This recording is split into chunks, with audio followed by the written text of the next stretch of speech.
হে নবী, তুমি যখন মুসলমানদের মাঝে অবস্থান করবে এবং যুদ্ধাবস্থায় যখন তুমি তাদের ইমামতির জন্য নামাজে দাঁড়াবে, তখন যেন তাদের একদল লোক তোমার সাথে নামাজে দাঁড়ায় এবং তারা যেন তাদের অস্ত্র সাথে নিয়ে সতর্ক থাকে।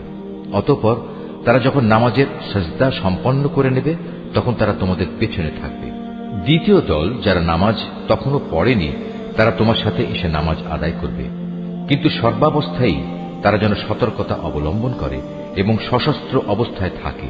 কারণ কাফেররা তো এই সুযোগটুকুই চায় যে যদি তোমরা তোমাদের মাল সামানা ও অস্ত্রশস্ত্র সম্পর্কে একটু অসাবধান হয়ে যাও, যাতে তারা তোমাদের উপর আকস্মিকভাবে ঝাঁপিয়ে পড়তে পারে। অবশ্য অতিরিক্ত বৃষ্টি বাদলের জন্য যদি তোমাদের কষ্ট হয় কিংবা শারীরিকভাবে তোমরা যদি অসুস্থ হও, তাহলে কিছুক্ষণের জন্য তোমরা অস্ত্র রেখে দিতে পারো। কিন্তু অস্ত্র রেখে দিলেও তোমরা কিন্তু নিজেদের সাবধানতা বজায় রাখবে। অবশ্যই আল্লাহ তাআলা কাফেরদের জন্য এক অপমানকর আযাব নির্দিষ্ট করে রেখেছেন। অতঃপর তোমরা যখন নামাজ শেষ করে নেবে, তখন দাঁড়িয়ে, বসে এবং শুয়ে তথা সর্বাবস্থায় আল্লাহ তাআলাকে স্মরণ করতে থাকবে। এরপর যখন তোমরা পুরোপুরি স্বস্তি বোধ করবে, তখন যথারীতি নামাজ আদায় করবে। অবশ্যই নামাজ ঈমানদারদের উপর সুনির্দিষ্ট সময়ের সাথেই ফরজ করা হয়েছে। কোন শত্রু দলের পেছনে ধাওয়া করার সময় তোমরা বিন্দু মাত্র মনোবল হারিও না। তোমরা যদি কষ্ট পেয়ে থাকো, তাহলে জেনে রেখো তারাও তো তোমাদের মতো কষ্ট পাচ্ছে। কিন্তু তোমরা আল্লাহ তাআলার কাছ থেকে যে জান্নাত আশা করো, তারা তো তা করে না। নিশ্চয়ই আল্লাহ তাআলা সর্বজ্ঞ, কুশলী। অবশ্যই আমি সত্য দ্বীনের সাথে তোমার উপর এই গ্রন্থ নাজিল করেছি, যাতে করে আল্লাহ তাআলা তোমাকে যা জ্ঞানের আলো দেখিয়েছেন, তার আলোকে তুমি মানুষদের বিচার মীমাংসা করতে পারো। তবে বিচার ফয়সালার সময় তুমি কখনো বিশ্বাসঘাতকদের পক্ষে তর্ক করো না। তুমি আল্লাহ তাআলার কাছে ক্ষমা প্রার্থনা করো।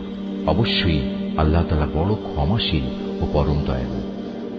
যারা নিজেদের সাথে বিশ্বাসঘাতকতা করে, তুমি কখনো এমন সব লোকের পক্ষে কথা বলো না, কেননা আল্লাহ তাআলা এই পাপিষ্ঠ বিশ্বাসঘাতকদের কখনো পছন্দ করেন না। এরা মানুষদের কাছ থেকে নিজেদের কর্ম লুকিয়ে রাখতে চায়, কিন্তু আল্লাহ তাআলার কাছ থেকে তারা কিছুই লুকোতে পারবে না। আল্লাহ তাআলা তো হচ্ছেন সেই মহান সত্তা, যিনি রাতের অন্ধকারে তিনি যেসব কথা বা কাজ পছন্দ করেন না, এমন সব বিষয়ে যখন এরা সলা পরামর্শ করে, তখনও তিনি তাদের সাথেই থাকেন। এরা যা কিছু করে তা সম্পূর্ণ আল্লাহ তাআলার জ্ঞানের পরিধির আওতাধীন।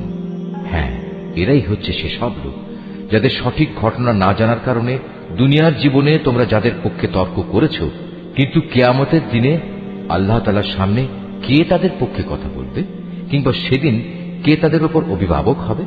যে ব্যক্তি গুনাহের কাজ করে অথবা গুনাহ করে নিজের উপর নিজেই অবিচার করে, অতঃপর এজন্য যখন সে আল্লাহ তাআলার কাছে ক্ষমা প্রার্থনা করে, তখন সে অবশ্যই আল্লাহ তাআলাকে পরম ক্ষমাশীল ও অতীব দয়ালু হিসাবে পাবে। যে ব্যক্তি কোনো গুনাহের কাজ করল, সে কিন্তু এর দ্বারা নিজেই নিজের ক্ষতি সাধন করল। আল্লাহ তাআলা সবকিছুই জানেন, তিনি কুশলী। যে ব্যক্তি একটি অন্যায় কিংবা পাপ কাজ করল, কিন্তু সে দোষ চাপিয়ে দিল একজন নির্দোষ ব্যক্তির ওপর, এ কাজের ফলে সে প্রকারান্তরে সাংঘাতিক একটা অপবাদ ও জঘন্য গুনাহের বোঝা নিজের ঘাড়ে উঠিয়ে নিল। এ পরিস্থিতিতে যদি তোমার উপর আল্লাহ তাআলার অনুগ্রহ ও দয়া না থাকত, তাহলে এদের একদল লোক তো তোমাকে প্রায় ভুল পথে পরিচালিত করেই ফেলেছিল। যদিও তারা এই আচরণ দিয়ে তাদের নিজেদের ছাড়া অন্য কাউকেই পথভ্রষ্ট করতে পারছিল না। অবশ্য তাদের এই প্রতারণামূলক কাজ দ্বারা তারা তোমার কোনোই ক্ষতি সাধন করতে সক্ষম হতো না, কারণ আল্লাহ তাআলা তাঁর গ্রন্থ ও সে গ্রন্থলব্ধ কলা কৌশল তোমার উপর নাজিল করেছেন, এবং তিনি তোমাকে এমন সবকিছুর জ্ঞান শিক্ষা দিয়েছেন যা আগে তোমার জানা ছিল না। তোমার উপর আল্লাহ তাআলার অনুগ্রহ ছিল অনেক বড়। এদের অধিকাংশ গোপন সলা পরামর্শের ভেতরই কোনো কল্যাণ নিহিত নেই। তবে যদি কেউ এর দ্বারা কাউকে কোনো দান খয়রাত, সৎ কাজ ও অন্য মানুষের মাঝে শান্তি ও সম্প্রীতি স্থাপনের আদেশ দেয়, তা ভিন্ন কথা। আর আল্লাহ তাআলার সন্তুষ্টি অর্জনের লক্ষ্যে যদি কেউ এসব কাজ করে, তাহলে অতি শীঘ্রই আমি তাকে মহাপুরস্কার দেব। আবার যে ব্যক্তি তার কাছে প্রকৃত সত্য স্পষ্ট হয়ে যাওয়ার পর রাসূলের বিরুদ্ধে আচরণ করবে এবং ঈমানদারদের পথ ছেড়ে বেঈমান লোকদের নিয়ম নীতির অনুসরণ করবে, তাকে আমি সেদিকেই পরিচালিত করব যেদিকে সে চলতে চেয়েছে। এর শাস্তি হিসেবে তাকে আমি জাহান্নামের আগুনে পুড়িয়ে দেব। আর তা কত নিকৃষ্ট আবাসস্থল। আল্লাহ তাআলা এ বিষয়টি ক্ষমা করবেন না যে তার সাথে কোন রকম শরীক করা হবে। এছাড়া অন্য সকল গুনাহ তিনি যাকে ইচ্ছা করেন তাকে ক্ষমা করে দিতে পারেন। তাই যে ব্যক্তি আল্লাহ তাআলার সাথে কাউকে শরীক করল সে মূলত চরমভাবে গোমরাহ হয়ে গেল। আল্লাহকে ছাড়া এরা কাকে ডাকে? ডাকে নিকৃষ্ট দেবীকে কিংবা কোনো বিদ্রোহী শয়তানকে। তার উপর আল্লাহ তাআলা অভিশাপ বর্ষণ করেছেন, কারণ সে আল্লাহকে চ্যালেঞ্জ দিয়ে বলেছিল, আমি তোমার বান্দাদের এক অংশকে নিজের দলে শামিল করেই ছাড়ব। সে আরো বলেছিল, আমি অবশ্যই তোমার বান্দাদের গোমরাহ করে দেব, আমি অবশ্যই তাদের হৃদয়ে নানা প্রকারের মিথ্যা কামনা বাসনা জাগিয়ে তুলব, এবং আমি তাদের নির্দেশ দেব যেন তারা কুসংস্কারে লিপ্ত হয়ে জন্তু জানোয়ারের কান ছিদ্র করে দেয়। আমি তাদের আরো নির্দেশ দেব যেন তারা আল্লাহ তাআলার সৃষ্টিকে বিকৃত করে দেয়। মূলত যে কোনো ব্যক্তি আল্লাহ তাআলার বদলে শয়তানকে নিজের পৃষ্ঠপোষক বানিয়ে নেবে সে এক সুস্পষ্ট ক্ষতি ও লোকসানের সম্মুখীন হবে। সে অভিশপ্ত শয়তান তাদের নানা প্রতিশ্রুতি দেয়, তাদের সামনে মিথ্যা বাসনার মায়াজাল সৃষ্টি করে, আর শয়তান যা প্রতিশ্রুতি দেয় তা হচ্ছে প্রতারণা মাত্র। এরাই হচ্ছে সেসব হতভাগ্য ব্যক্তি যাদের আবাসস্থল হচ্ছে জাহান্নাম, যার আযাব থেকে মুক্তির কোনো পন্থাই তারা খুঁজে পাবে না।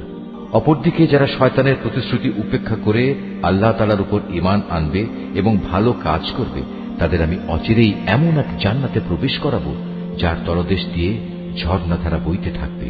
তারা সেখানে অনন্তকাল ধরে অবস্থান করবে। আল্লাহর ওয়াদা সত্য, আর আল্লাহর চাইতে বেশি সত্য কথা কে বলতে পারে? মানুষের ভালো মন্দ যেমনি তোমাদের খেয়াল খুশির সাথে জড়িত নয়, তেমনি তা আহলে কিতাবদের খেয়াল খুশির সাথেও সম্পৃক্ত নয়। আসল কথা হচ্ছে যে ব্যক্তি কোনো গুনাহের কাজ করবে তাকে তার প্রতিফল ভোগ করতে হবে, আর এ পাপী ব্যক্তি সেদিন আল্লাহ তাআলা ছাড়া অন্য কাউকেই নিজেদের পৃষ্ঠপোষক ও সাহায্যকারী হিসেবে পাবে না। পক্ষান্তরে যে ব্যক্তি কোনো ভালো কাজ করবে, নর কিংবা নারী, সে যদি ঈমানদার অবস্থায় তা সম্পাদন করে তাহলে সে এবং তার মতো সব লোক অবশ্যই জান্নাতে প্রবেশ করবে। পুরস্কার দেওয়ার সময় তাদের উপর বিন্দু মাত্র অবিচার করা হবে না। তার চাইতে উত্তম জীবন বিধান আর কার হতে পারে যে আল্লাহ তাআলার নির্দেশের সামনে মাথা নত করে দেয়? মূলত সেই হচ্ছে নিষ্ঠাবান ব্যক্তি। তদুপরি সে নিষ্ঠার সাথে ইব্রাহিমের আদর্শ মেনে চলে, আর আল্লাহ তাআলা ইব্রাহিমকে স্বীয় বন্ধুরূপে গ্রহণ করেছেন। আসমান ও জমিনে যা কিছু আছে তার সবকিছুই আল্লাহ তাআলার জন্য, আর আল্লাহ তাআলা তাঁর ক্ষমতা দিয়ে সবকিছুই পরিবেষ্টন করে আছেন।